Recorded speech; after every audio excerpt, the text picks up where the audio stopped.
Welcome back to this edition of the Note versus Alternative Investment Series, Part 3, Notes versus Rehabs. In this video, we'll take a look at how notes stack up to rehabs, or what's also known as fix and flips or distressed properties.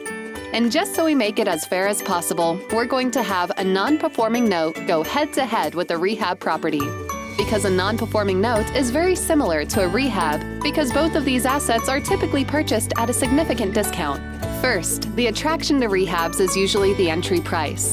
This is the biggest factor in the rehab business because in order to make money with a rehab, the investor needs to keep their costs as low as possible in order to maximize their return on capital. Now, there are other factors to consider as well, but this is the biggest factor since it affects the bottom line profit at the completion of the deal. So let's take a note that's $50,000 and put it up against the $50,000 rehab and see how they fare. The first thing to consider is that both the note and the rehab will be purchased at a marginal discount. We do this so that the price doesn't reflect the current value of the asset, just the cost in order to acquire it. The non-performing note is also purchased at a discount because the borrower is not making their monthly payments. And since the note is collateralized by the house, we can expect to pay around 30 to 50 cents on a dollar when acquiring the note. So, we paid up to $50,000 for about a $100,000 note that hasn't been performing. Also, the asset is going to be worth substantially more than the note because it's a tangible asset based off the market value.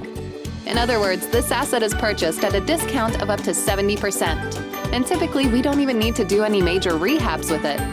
Now, you can generally obtain a rehab around 70 to 90 cents on the dollar at market value.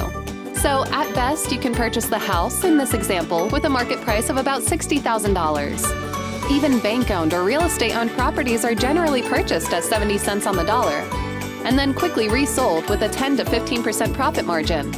In this example, the rehab will take on average around 90 days to have a contractor to get the house up to local billing codes. It could take even longer if you attempt to do it yourself and you're new to the business. As you can see, the non-performing note has a lower cost barrier to overcome with its price point because it has a higher discount rate. And because it's a non-performing note, we don't actually own the house, we own the note. But we do have many more options available to us in the financial space. We could do any of the three following things.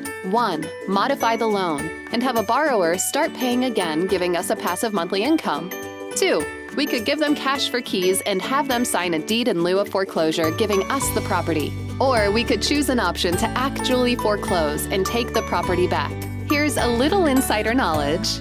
It normally doesn't cost more than $3,000 to have a foreclosure done for you, and then you're free to do what you want with a tangible asset. On the other hand, the rehab is a business that has limitations on what you can do with the house once you acquire it. But before you can do anything with your asset, you need to bring it up to code and spend your resources on getting the asset to be presentable to the marketplace, all while hoping the house doesn't need any major unforeseen repairs that will deplete the profit. You're limited in your options to basically fixing up the house and selling it on the retail market and getting what the market will bear for your time and effort. And yes, you can turn it into a rental for a long-term cash flow, but as you've seen in Part 2, the note versus rental video, this wouldn't be the best return for your investment methods. But for now, the only option you have is to sell the asset on the open market and hope the market will allow you to sell for top dollar. The biggest benefit to incorporating this strategy into your portfolio is that you can choose to do these in either your IRA or for a truly passive monthly income once they resolve. So you're able to invest with a lower entry cost and then keep all the principal and interest payments every month. And remember, if you really wanted to, you could sell a partial once the note has seasoned a bit, allowing you to replicate the process and still keep future payments for payoffs. Either way, you're able to take advantage of the flexibility of notes and have multiple avenues that allow your money to grow with a substantial approach to wealth generation. So there you have it. Once again, we think there's a clear winner by investing with notes. We hope you like this educational series of notes versus alternative investments to help you see why notes are part of building true generational wealth.